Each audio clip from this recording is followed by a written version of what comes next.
Oi, amigos, tudo bem? Hoje o nosso café acadêmico vai abordar uma obra muito interessante assim sobre direitos fundamentais, que é a obra do professor Robert Alexy, Teoria dos Direitos Fundamentais, certo? O professor Alexy, gente, ele é alemão e ele, assim, a obra dele é bem extensa, sabe? O livro dele inteiro, acho que são 600 e tantas páginas, tá na bibliografia. Mas a parte boa é que você não precisa ler a obra toda, gente. Você precisa extrair as principais ideias dele. E, assim, essas ideias são muito divulgadas e muito assim, acolhidas por outros doutrinadores, tipo o Vigílio, outros, Luiz Roberto Barroso, outros doutrinadores brasileiros que extraem também muitas ideias deles e adotam a doutrina dele e tem uma linguagem mais acessível, entendeu? Então, assim, se você quiser assim ter uma acessibilidade mais fácil assim para a obra dele, para as ideias dele, leia o Vigílio Afonso da Silva. Ele tem obras muito legais sobre princípios e regras, enfim, sobre alguns temas que a gente vai abordar aqui, certo? Então, assim, primeiramente, em que contexto se insere a doutrina dos direitos fundamentais do Alexi? É importante a gente saber, assim, o professor Luiz Alberto Barroso, ele tem um texto que é bem acessível, que tá até na internet, é o Triunfo Tardio do Constitucionalismo no Brasil, que ele fala de um marco filosófico em que se insurgiu o novo constitucionalismo, o neoconstitucionalismo, e assim, esse marco filosófico foi a compreensão dos princípios como normas jurídicas, que é o pós-positivismo, entendeu? Na época do naturalismo, do justnaturalismo, não se compreendiam os princípios como regras. E no positivismo, não. No pós-positivismo, sim. Os princípios são valores morais que têm uma relação tanto jurídica quanto com a moral. E aí, eles são normas jurídicas dotadas de uma moralidade, entendeu? Mas são normas jurídicas. Então, o Alexi, ele vai basear a doutrina dos direitos fundamentais dele nessa noção de norma jurídica, que são dois tipos de normas jurídicas que ele diz, são os princípios e as regras, certo? Então, assim, ele vai aprofundar um pouco essa noção das normas jurídicas como princípios e regras e vai fazer a diferença entre elas. Eu já vou antecipando que, a princípio, os direitos fundamentais são principiológicos, os direitos fundamentais, não são regras. Há princípios, certo? Que ele diz isso. Mas depois da concretização e da decisão judicial, no caso concreto, eles vão se transformar em uma regra do caso concreto aplicável àquele caso, entendeu? Então, assim, os direitos fundamentais são normas principiológicas. O que é que significa isso? Significa, gente, que são apenas mandamentos de otimização. Esses termos que eu vou falar aqui são termos dele, certo? Que ele mesmo usa. São mandamentos de otimização. Não tem como você dizer que um direito fundamental, o direito à liberdade de expressão, é definitivo. Você tem direito à liberdade de expressão em qualquer caso, ou definir em quais casos sejam. Não. Vai depender do caso. Então, são mandamentos que você otimiza por serem valores fundamentais à nossa ordem constitucional, jurídica, democrática, enfim. Como são valores fundamentais, são mandamentos constitucionais que pede que você otimize o máximo possível essas normas, entendeu? Então, ele define isso como mandamentos de otimização. Como são mandamentos de otimização, gente, não tem como você aplicar de forma rígida, de forma em que definitiva ao caso concreto. Sempre vai haver um conflito com outro direito fundamental, até por causa da natureza relativa dos direitos fundamentais, entendeu? Os direitos fundamentais, eles não são absolutos, eles são relativos. E eles vão ser relativos em relação a quê? Em relação a outros direitos fundamentais. Sempre vai ter um direito fundamental que vai acabar restringindo outro direito fundamental. E aí, no caso concreto, ele diz que esses direitos fundamentais, eles vão colidir entre si. Eles vão colidir entre si. Não vão se confrontar e nem conflitar, como são as regras. Porque as regras, ele diz que é assim, gente, as regras, quando elas se conflitam entre si, uma exclui a outra. Entendeu? Não tem como as duas conviverem no caso concreto. Vai se excluir pelo princípio da hierarquia, pela regra, né, da hierarquia, o critério. Hierarquia, tempo, as regras vão se definir, se resolver no conflito de regras pelo critério cronológico, pelo critério da hierarquia, pelo critério da especialidade, entendeu? Já os conflitos não. Não tem como você definir quem vai prevalecer no caso concreto por esses critérios, certo? E aí, assim, as regras, né? As regras já são mandamentos definitivos, certo?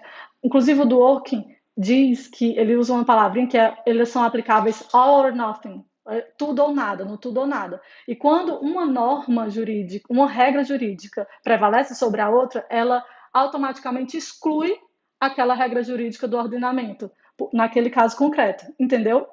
Exclui. Já no caso dos princípios, não. Dependendo do caso, um vai prevalecer sobre o outro ou não. E aí ele racionaliza um pouco esse processo através da ponderação ou sopesamento de valores, entendeu? Que ele diz que a partir do princípio da aplicação do princípio da proporcionalidade, como é que o juiz vai proceder no caso de colisão entre os direitos fundamentais? Primeiramente, o juiz vai proceder à análise se é adequada aquela restrição, aquele direito fundamental em face do outro. Depois ele vai proceder à análise se é necessária essa restrição em detrimento do outro. E aí ele vai analisar se é proporcional no sentido estrito, no sentido jurídico mesmo, se essa restrição é proporcional. E aí que entra a ponderação. Entendeu? A gente vai aprofundar um pouco mais o estudo sobre o princípio da proporcionalidade numa live que a gente vai fazer separado. Mas o interessante é a gente saber que, no caso dos princípios, no caso dos direitos fundamentais, os direitos fundamentais se comportam como princípios. E aí eles vão colidir entre si, um vai ter prevalência num caso concreto sobre o outro, entendeu? E vai acontecer dessa forma. Aí, assim, um caso que eu queria só ilustrar para vocês, para que a gente possa entender como é a ideia dele, porque ele faz assim três fases, ele separa a lei da colisão dele em três fases. E aí ele menciona como exemplo o caso Lebach. O que foi o caso Lebach, gente? Foi bem interessante. Na década de 70, houve o assassinato de alguns soldados do exército, e aí houveram algumas pessoas que foram condenadas, enfim. Alguns foram condenados à prisão perpétua e um deles foi condenado a alguns anos de prisão. 2 anos depois da condenação dele, ele já estava perto de sair da prisão, já tinha cumprido a pena dele. E aí uma emissora de TV quis fazer um documentário sobre esse caso.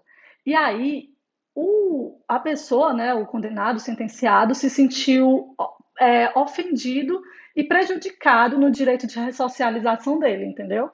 Aí, assim, ele entrou com uma reclamação constitucional porque ele alegou, sentiu que estava tendo ofendido o seu direito à personalidade. E a emissora defendendo o direito dela de liberdade de imprensa, enfim. Quando o Tribunal Constitucional Federal foi analisar esse caso, certo? Eles decidiram a favor do direito à ressocialização do preso. E aí o Alexi ele faz uma análise sobre isso da seguinte forma. Primeiro, o juiz, quando ele vai analisar a colisão entre direitos fundamentais, a primeira fase é ele descobrir quais são os direitos fundamentais que estão em choque. Ele delimitar quais são os direitos fundamentais. Existem 2 direitos fundamentais que estão em choque? Sim. Então a gente vai para a segunda fase. Existe precedência de um deles sobre o outro? Aí é interessante que ele diz assim que os direitos coletivos, fundamentais coletivos, normalmente, em regra, vão prevalecer sobre os direitos individuais. Mas isso não é a regra, certo? Tanto que no caso Lebach, o direito coletivo de imprensa foi prejudicado pelo direito individual à ressocialização, entendeu? E aí essa seria a terceira fase, que seria a aplicação da ponderação do sopesamento, entendeu?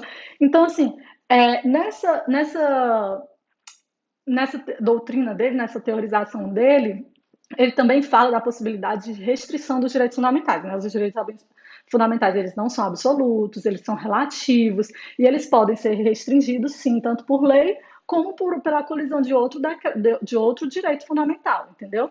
Aí o que é que acontece?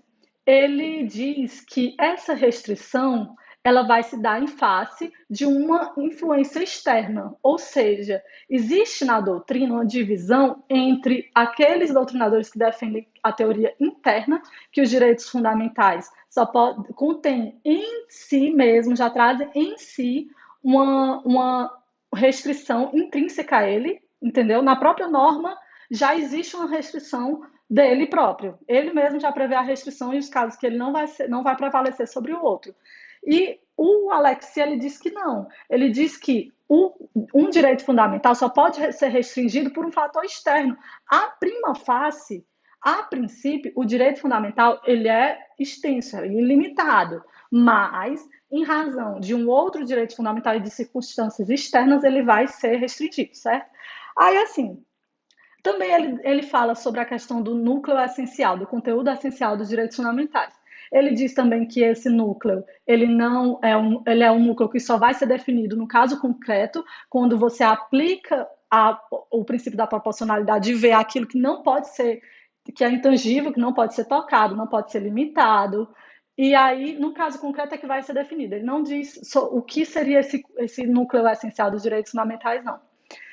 Então é isso, gente. Assim, sobre a obra do Alexis, eu passei as ideias principais. Eu espero que vocês tenham se situado um pouco e possam ler com mais facilidade, certo? As principais ideias são essas.